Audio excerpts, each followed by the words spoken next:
గురువారం బాబా గుడికి వెళ్దామని ఎప్పుడో నుంచి అనుకుంటున్నా. ఈరోజు కుదిరింది. ఇంకా ఈరోజు ఇంట్లో పని త్వరగా అయిపోయింది. ఇంకా టైం ఉంది కదా, బాబా గుడికి వెళ్దాం, ఎలాగో గురువారం కదా అని చెప్పి దగ్గరలో ఉన్న బాబా టెంపుల్కి అయితే వచ్చేసాను. ఇంకా బాబా గుడికి రాగానే కొంచెం ప్రశాంతంగా అనిపిస్తుంది. బాబా గుడి అని కాదు, ఏ టెంపుల్కి వచ్చినా కొంచెం మైండ్ రిలాక్స్గా ఉంటుందన్నమాట. ఇంకా లోపలికి వెళ్ళి బాబాని దర్శనం చేసేసుకుని కాసేపు అక్కడ కూర్చున్నాను. ఇంకా టెంపుల్లో కూర్చోగానే అదొక వైబు, చాలా ప్రశాంతంగా ఉంటుంది కదా. అసలు నా స్కూల్ టైమ్స్లో అయితే ప్రతి గురువారం తప్పకుండా బాబా గుడికి అయితే వెళ్ళేదాన్ని. ఇంకా బాబాని దర్శనం చేసుకోగానే ఎదుర్కొన్న ఇంకా బాబాది ఇలా ఉంటుందన్నమాట.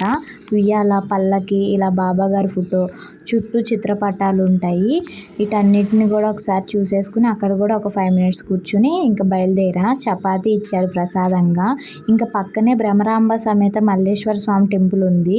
2 టెంపుల్స్ పక్క పక్కనే ఉంటాయి. ఇంకా ఎలాగో వచ్చాను కదా, శివుని కూడా దర్శనం చేసుకుందామని ఇంకా దర్శనం చేసేసుకున్నా. ఇంకా టిఫిన్ చేసి ఆఫీస్కి అయితే వెళ్ళిపోయాను. బొట్లు చూసారా వరుసగా ఉంటాయి టెంపుల్కి వెళ్తే.